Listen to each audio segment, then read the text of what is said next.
Bonjour à tous. Alors aujourd'hui, l'exercice que je vous invite à faire, c'est un bilan de votre année 2024. Mais pas n'importe quel bilan, un vrai bilan qui va t'aider à avoir les prises de conscience nécessaires pour avoir une année 2025 à la hauteur de ce que tu veux vraiment. J'espère que tu es prêt, que tu es prête. C'est parti.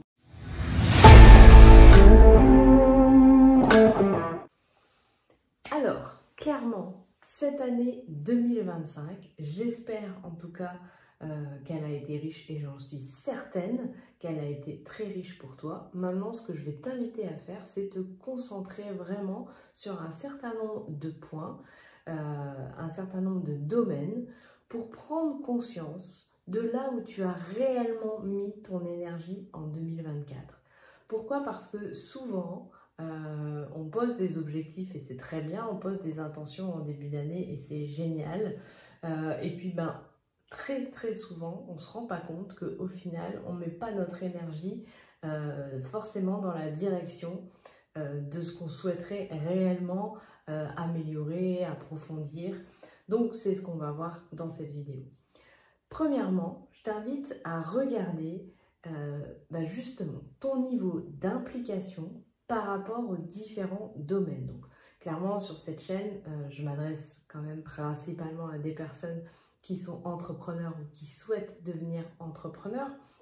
Donc, si tu avais un objectif au niveau notamment de ton entreprise en marketing relationnel, puisque c'est clairement mon domaine de compétences, si tu avais un objectif cette année en marketing relationnel qui était par exemple d'augmenter ta clientèle de tant de pourcents ou d'augmenter tes revenus grâce à ta clientèle de tant de pourcents, peu importe les chiffres que tu choisis, hein, l'important c'est que ce soit des chiffres qui te parlent.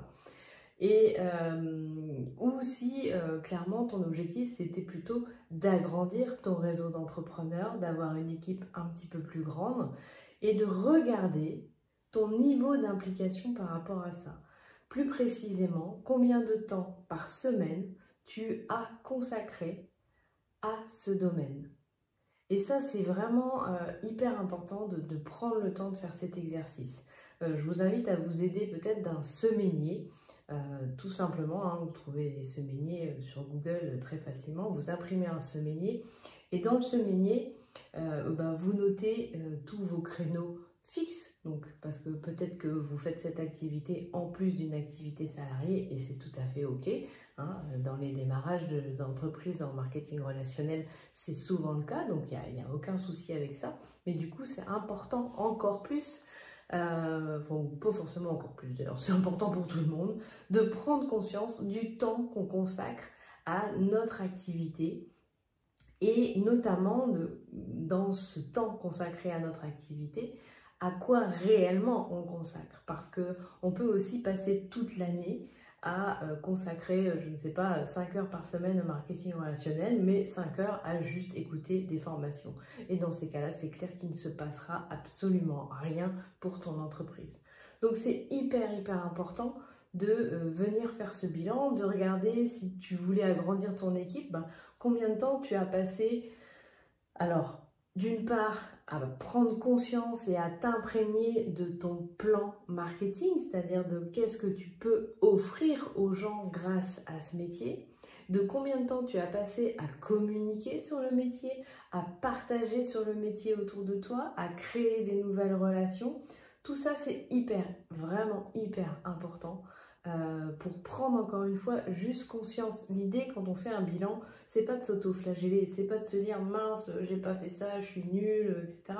Non, on n'est pas là-dedans. On est des entrepreneurs, on est des adultes responsables et on vient prendre conscience.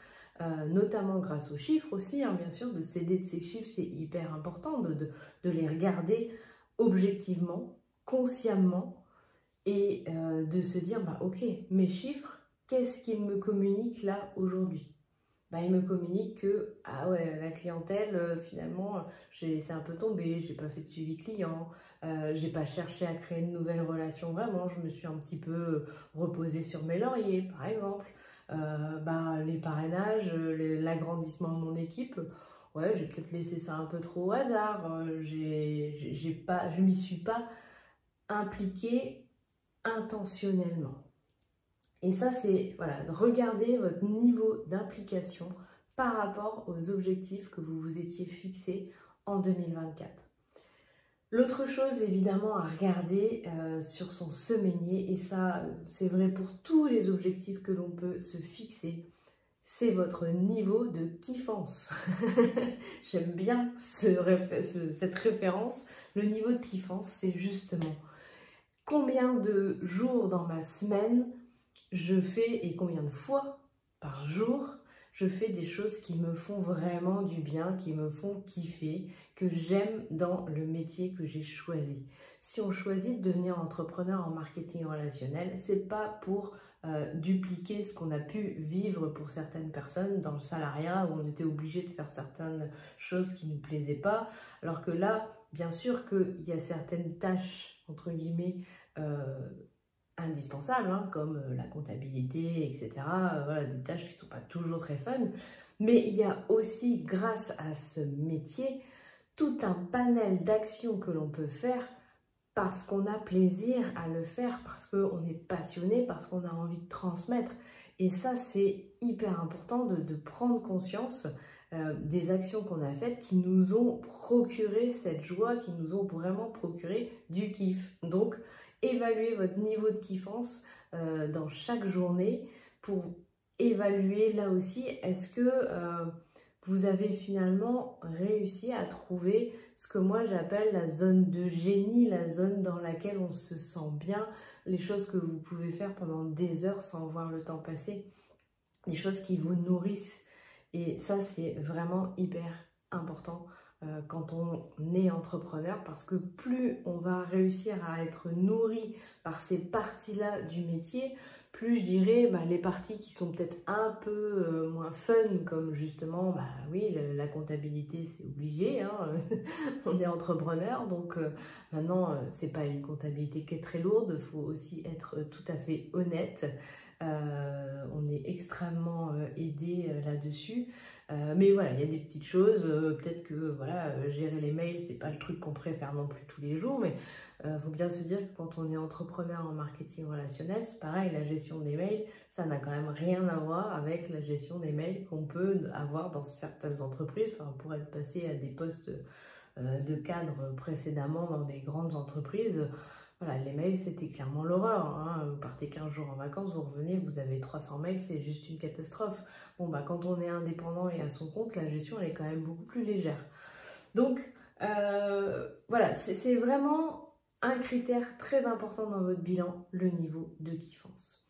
Après, les autres critères à regarder qui sont aussi très importants, c'est votre niveau d'énergie. Et là, en l'occurrence, ça c'est en lien aussi avec le précédent point. Plus on a du kiff à faire ce qu'on fait, plus ça nous nourrit, plus ça nous donne de l'énergie. Moi, quand je donne des formations, je sors d'une formation, je ne suis pas fatiguée. Au contraire, ça m'a nourri, ça m'a donné de l'énergie.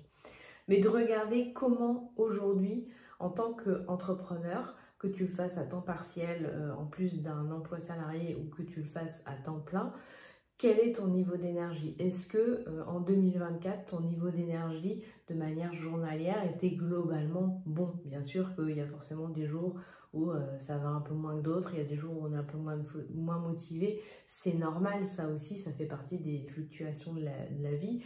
Mais si tu as subi presque toute l'année, tous les jours, ton corps, parce que tu n'étais pas du tout dans une bonne énergie, là, il y a forcément, sans doute, quelque chose à revoir.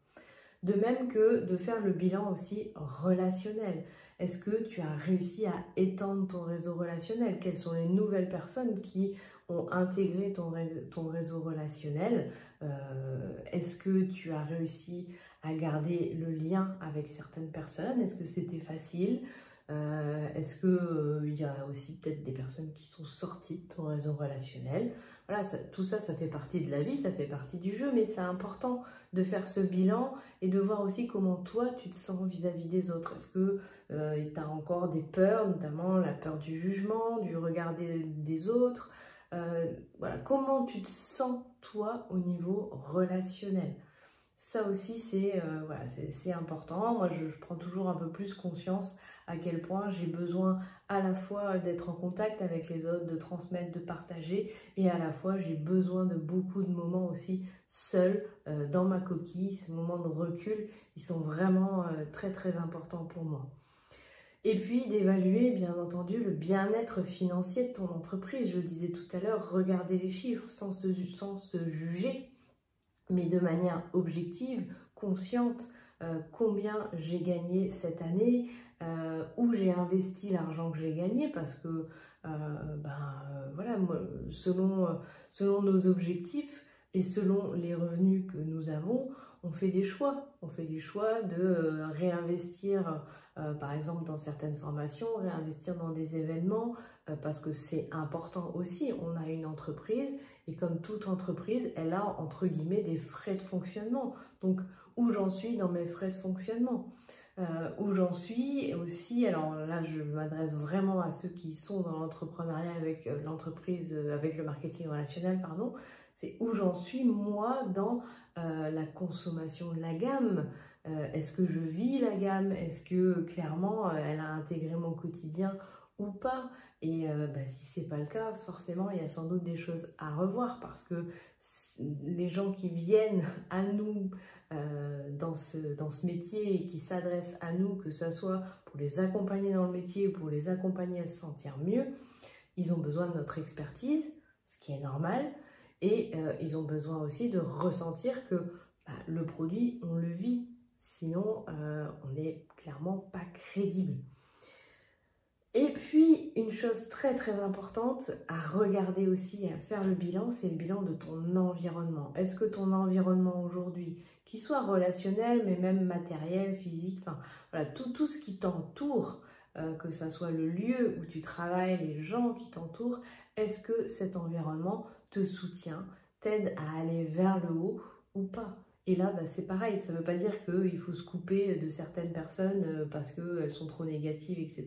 Mais c'est vraiment à évaluer, à regarder ce qui te nourrit et à avoir en fait cette observation de: est-ce que 80% de mon temps, de mon énergie est en lien avec ce que je veux? Donc est-ce que 80% de mon temps, je suis dans un environnement qui me convient? Est-ce que 80% de mon temps, je le consacre à mon objectif? Est-ce que 80% de mon temps, je le consacre à avoir une bonne énergie? Est-ce que 80% de mon temps, je le consacre à cultiver des relations qui me nourrissent, qui me font du bien? Est-ce que 80% de mon temps, je l'utilise à faire des choses qui me font kiffer? Voilà le vrai bilan, les vraies questions à se poser. Et encore une fois, on se les pose juste sans jugement, juste pour les poser. Je vous invite vraiment à écrire, parce que c'est quand on écrit qu'on a souvent des petits éclairs de génie, des eureka. Donc je vous invite bien entendu à écrire ce bilan et à utiliser ensuite ce bilan pour vraiment définir vos intentions, ce que vous voulez vraiment pour 2025. Dans tous les cas, j'espère que cette vidéo vous aura aidé à faire un vrai bilan complet de ce que vous voulez, et surtout de ce que vous avez déjà mis en place, de prendre conscience aussi de ce que vous faites déjà très bien, c'est hyper important, et de lâcher ce côté perfectionnisme. Encore une fois, 80-20, c'est parfait. Donc utilisez ce 80-20 pour regarder où vous mettez 80% de votre énergie, de votre focus dans chacune des journées, chaque semaine, chaque mois. Voilà, c'est le meilleur moyen pour réorienter l'énergie vers ce que vous voulez vraiment. J'espère que cette vidéo vous aura aidé. Je vous invite à vraiment me le dire en commentaire si ça vous a apporté quelque chose. Et puis dans tous les cas, je vous souhaite de passer d'excellentes fêtes de fin d'année et je vous dis à bientôt.